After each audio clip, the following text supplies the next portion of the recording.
Mission club credit cooperative સોસાયટીમાં આશરે 2020માં job કરેલી હતી, બરાબર છે. ત્યારથી લઈને 2 વર્ષ જોબ કરેલી.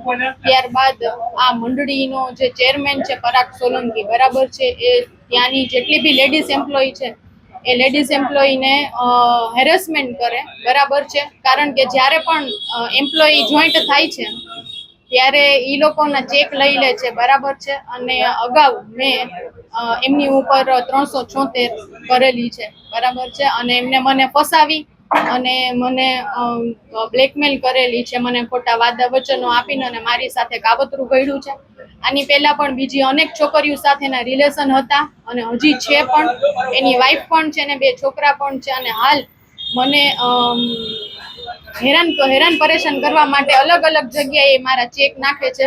એક પણ પ્રકારની લોન લીધેલી નથી કે કાંઈ છે નહીં, છતાં પણ હેરાન પરેશાન કરે છે એ વ્યક્તિ. અને હાલ પણ રજિસ્ટ્રારમાં, લવાદ કોર્ટમાં બધા એને ઓળખીતા છે, એટલે કોઈ એનું કાંઈ બગાડી શકતું નથી.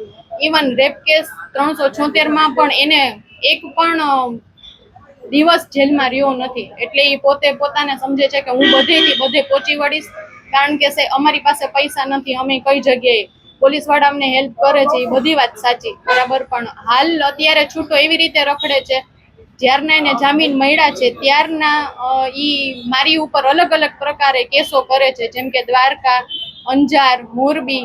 ઇવન મારી તો ઠીક, મારા પપ્પાને પણ હેરાન કરે છે કે ભાઈ તમારી છોકરીને હું ક્યાંય પણ હરી થઈ કે જીવવા નહીં દઉં. અને આવી રીતે મારી જેમ બીજી અનેક છોકરીઓ ઉપર કેસ કરેલા છે.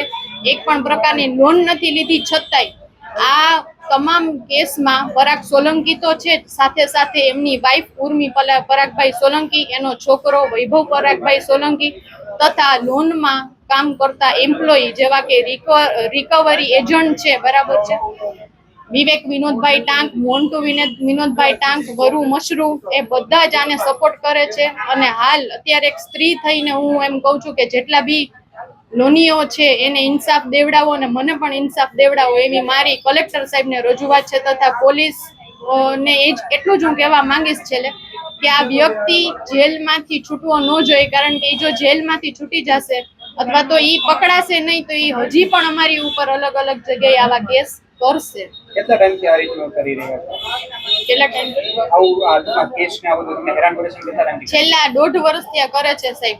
જ્યારથી હું મેશન ક્લબ માંથી છૂટી થઈ ત્યારથી કે હું તને સહી કે જીવવા નહીં દઉં, હું કહું એમ જ તારે કરવાનું, બરાબર છે. ત્યારે એની મંડળીમાં જોબ કરતા હતા, બરાબર છે. એ છૂટા થવાનું કારણ જ ઈ સાહેબ કે બીજી છોકરીઓ અલગ અલગ રિલેશન રાખે, જ્યાં સુધી એને મજા આવે ત્યાં સુધી ટૂંકમાં એ રિલેશન રાખે, પછી એને તરછોડી નાખે, એને અલગ અલગ વાદા વચનો આપીને અને એને આવી રીતે શારીરિક અને માનસિક 2 હેરેસમેન્ટ કરે. અત્યારે પણ મારી ઉપર અલગ અલગ જગ્યાએ કેસ કરેલા છે અને 376માં એને જામીન મળી ગયા છે હાઈકોર્ટમાંથી, બરાબર છે. આવા ગંભીર ગુનામાંથી નહીં જો સરકાર એને આટલા જામીન આપી દેતી હોય તો હું તો એમ જ કહું કે આના જામીન રદ થાય અને વહેલા પણ જેલ હવાલે થાય અને એને કોઈ પણ પ્રકારે બહાર કાઢે નહીં સરકાર, એટલી જ મારી અપીલ છે.